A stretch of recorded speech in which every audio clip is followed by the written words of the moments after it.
আসসালামু আলাইকুম। আপনারা কেমন আছেন? যে যেখানে আছেন ভালো থাকেন, সুস্থ থাকেন।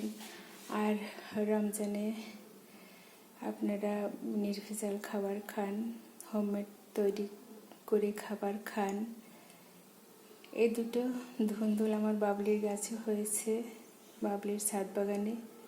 মা গতদিন বলেছিল যে ধুন্দুল দুটো ডিম দিয়ে ভুনো করো, কিন্তু আমি প্রথম রোজায় আমি ধুন্দুল খাইনি, কারণ আমাদের নবীজি লাউ খেতে খুব পছন্দ করতেন। তাই আমি লাউ রান্না করেছিলাম। আজকে এই ধুন্দুল দুটো আমি ডিম দিয়ে ভুনো করব। দেখেন, ছাদ বাগানে কোনো কীটনাশক ইউজ না করার ফলে এই যে দেখেন প্রত্যেকটা এই যে সবজি এরকমের পোকায় কেটেছে। এই যে যতটুকু ভালো থাকে আমি ততটুকুই রান্না করব। ডিম সিদ্ধ করে তারপর এটা দিয়ে মাখা মাখা করে রান্না করব। মা বলেছে, মা আসলে ধুন্দুল খেতে খুব পছন্দ করে। আমার আবার ধুন্দুল খেতে একটু ভাল লাগে না, কিন্তু মা আবার এটা ধুন্দুলটা খুব পছন্দ করেন। মা যখন খুব অসুস্থ ছিলেন ঢাকায়, তখন মা ঝিঙে খেতে চেয়েছিল। তারপরে আমরা কাঁচা বাজারে গিয়ে দেখি ঝিঙেগুলো এত শুকনো, মা ওগুলো খেতে পারবে না।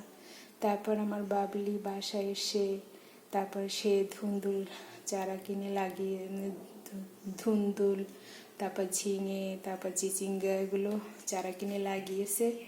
এবং মাশাআল্লাহ এখন সে ছাদ বাগানে সেগুলো হচ্ছে, এবং একটু একটু করে মাকে এনে খাওয়াচ্ছি, এবং মা খেয়ে খুব খুশি হয়। আর মা কেমিক্যালযুক্ত কোনো খাবার খেতে পারে না। মা অনেক অসুস্থ ছিলেন, কিন্তু আল্লাহর রহমতে একটু একটু করে সে সুস্থ হচ্ছে। আসলে কি, মানুষের সুন্দর ব্যবহার, সন্তানদের ভালো আচরণ, এতে মা বাবা অনেক সুস্থ থাকেন, ভালো থাকেন।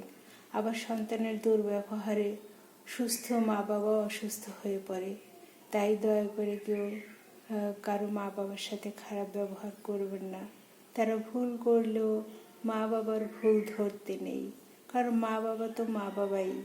মা বাবা কোনো দিন বৃদ্ধা হয়ে যায় না।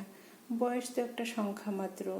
আমি মনে করি মা বাবা আসলে তারা একটু বেবি হয়ে যায়, তারা একটু সন্তানদের কাছ থেকে আদর, স্নেহ, মমতা, ভালোবাসা চায়। তারা তো আর কিছুই চায় না, এটুকুই চায়। তাই আমার বাবলি আমি চেষ্টা করি মাকে ভালো রাখার, সুস্থ রাখার। এই তো, আপনারাও আপনাদের মা বাবাকে অনেক ভালোবাসেন, অনেক যত্নে রাখেন। হয়তো আমরা সেভাবে রাখতে পারি না, তারপরও চেষ্টা করি। আলহামদুলিল্লাহ, মা আমাদের কাছে ভালো আছেন। ইনশাল্লাহ আরও ভালো থাকবেন। আপনারাও আমাদের মায়ের জন্য দোয়া করবেন। আমরা আপনাদের মা বাবা, আপনাদের পরিবারের জন্য দোয়া করি। সবাই ভালো থাকবেন। আল্লাহ হাফেজ।